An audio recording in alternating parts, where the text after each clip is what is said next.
Bom dia, boa tarde, boa noite, galera. Sejam todos muito bem-vindos à unidade História das Ciências Naturais.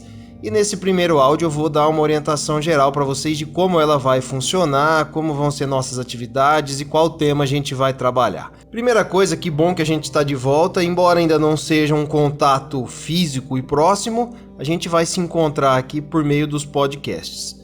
E eu espero que estejam todos bem, quem pode ficar em casa, que permaneça firme aí nessa quarentena, a gente vai sair mais forte dela.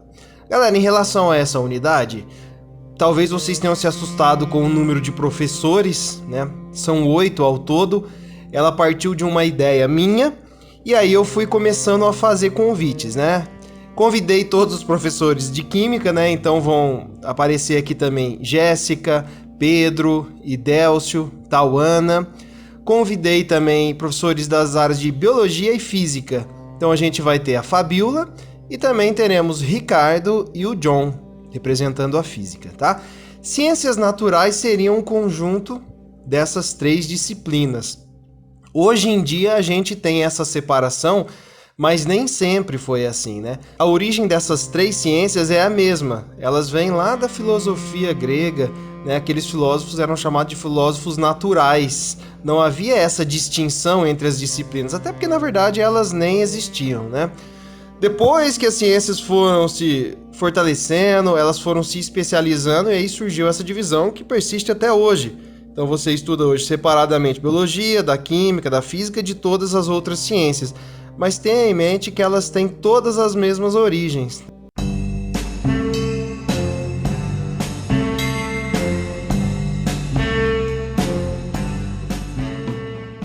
Bom, como vocês viram, essa é uma unidade de 60 horas, né? Então a gente promete mandar bastante trabalho para vocês. Espero que estejam todos cientes. Óbvio que sempre com a compreensão de que a gente não está num regime de normalidade, é um momento de total exceção.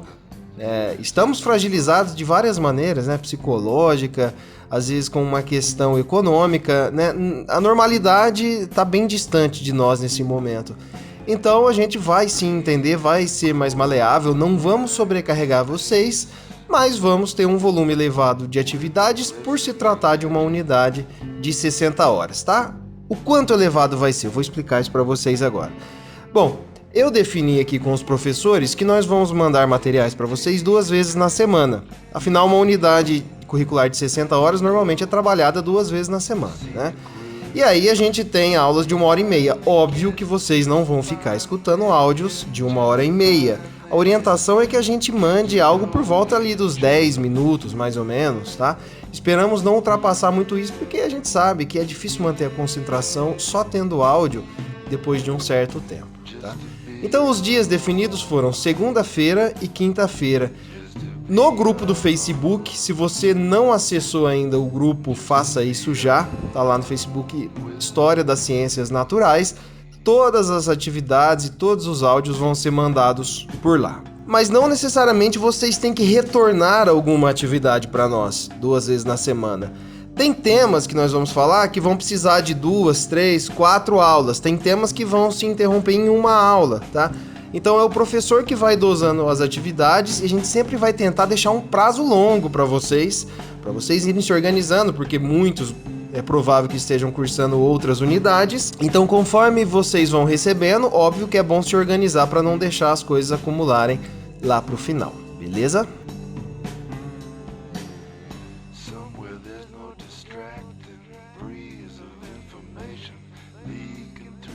É óbvio que a ciência tem uma história muito rica e 60 horas não seria nem de longe o suficiente para que a gente fizesse a exposição nem dos fatos mais relevantes, né? Então, a nossa abordagem dentro dessa unidade vai ser trabalhar com recortes a cada áudio, tá? Que são totalmente independentes dos outros. Então, possivelmente você vai estudar lá numa primeira aula um cientista do século XX e talvez na próxima semana vai estudar um filósofo grego, tá? Nós não vamos ter essa preocupação com sequência cronológica. A abordagem vai ser por meio de recortes, todos relevantes, obviamente, né? Mas para não ficar monótono, aquela coisa de começar do começo, vamos falar o óbvio, né? Vai ser uma coisa entre passado e futuro coexistindo ali para dar uma dinâmica diferente para essa unidade.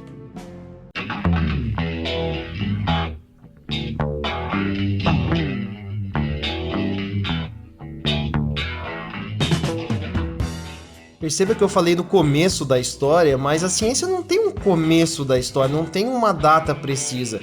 A gente poderia propor algumas, né? Por exemplo, 1687.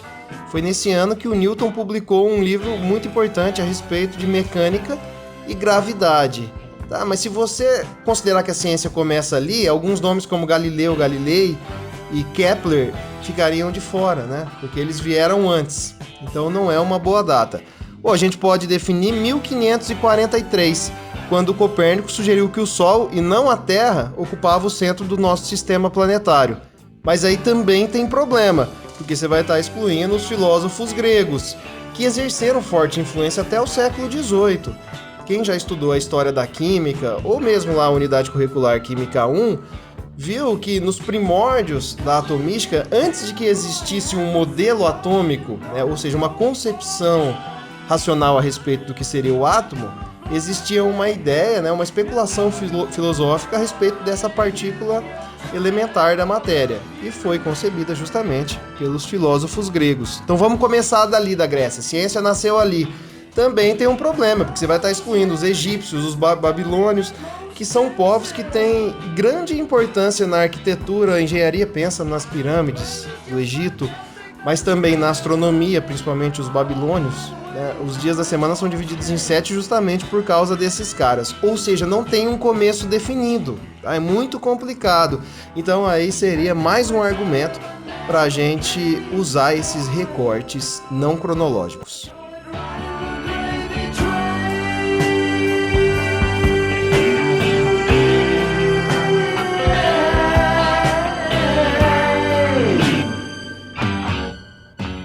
Esse primeiro podcast vai ficar um pouquinho mais curto. A partir já da quinta-feira nós teremos algo mais específico, né? Já começaremos com a matéria, vamos dizer assim. Mas eu tenho duas coisinhas. Já vou passar uma atividade para vocês, então voltem lá na publicação do Facebook, cliquem no link que eu deixei e lá vocês vão responder um formulário com 4 questões. Para quem não tem acesso à internet, eu vou falar as perguntas. Quero que vocês respondam no caderno, não se preocupem ainda em como isso vai chegar até mim, tá? Eu só quero que vocês respondam. Então, a primeira pergunta eu queria que você me respondesse: o que é ciência, na sua opinião? Eu não quero saber de pesquisa no Google Brasil Escola para dizer o que é ciência. Eu quero na sua opinião, portanto não tem certo e errado, tá? Segunda pergunta, eu vou rápido porque você tem a opção de pausar. De que forma a ciência afeta o seu cotidiano? Também uma resposta pessoal. Terceira pergunta, quando você pensa em um cientista, qual a imagem que vem à sua mente? Descreva todos os detalhes que conseguir. Pessoal demais, né? E a quarta, também nessa linha, a religião, qualquer uma delas, tá? Inibe ou encoraja a ciência, na sua opinião? Bom, para finalizar, eu gostaria de deixar uma dica de música para vocês. Já que estamos começando e tá tudo diferente, vamos fazer as coisas do jeito diferente também, tá? Essa música se chama 39, vamos falar em português, da banda Queen. E por que eu tô destacando ela? Primeiro porque eu gosto muito da música e gosto da banda, de toda a carreira do Queen. Mas já que estamos falando de ciência, é uma banda que tem uma relação interessante, que além deles serem gênios da música, eles têm uma história interessante com a ciência também, né? Então, eu vou dar um exemplo aqui. Todos têm alguma formação interessante. O Fred Mercury, ele fez um curso de design gráfico, era o vocalista, né? O John Deacon, que era o baixista, ele era engenheiro eletrônico. E olha só que coisa curiosa, ele construía alguns equipamentos para a banda, como amplificador de guitarra, né? Era um cara realmente genial. Aí temos também o Roger Taylor, que era o baterista, que começou a estudar odontologia, largou e depois foi fazer biologia. Então, portanto, temos um biólogo na banda. E ele estudou, sabe aonde? Na Imperial College, que é uma faculdade inglesa que tem ficado muito famosa recentemente. Bom, sempre foi, mas a gente tem falado bastante dela, porque tem feito estudos epidemiológicos a respeito do coronavírus, né? Então talvez você já tenha escutado o nome dela recentemente. Inclusive, a história da banda tem um começo muito interessante, porque os integrantes se conheceram ali, né? Inclusive o Brian May, que é o guitarrista e é o cara que vai cantar essa música, ele é bacharel em física, E começou, não sei se terminou, um doutorado em física também na Imperial College. Essa música é muito interessante porque ela descreve a história de um homem que viaja numa nave com velocidade próxima da luz, fazendo ali uma referência à teoria da relatividade do Einstein. E mais uma vez, sejam bem-vindos a essa unidade, tenho certeza que vocês vão gostar demais. Até a próxima, galera!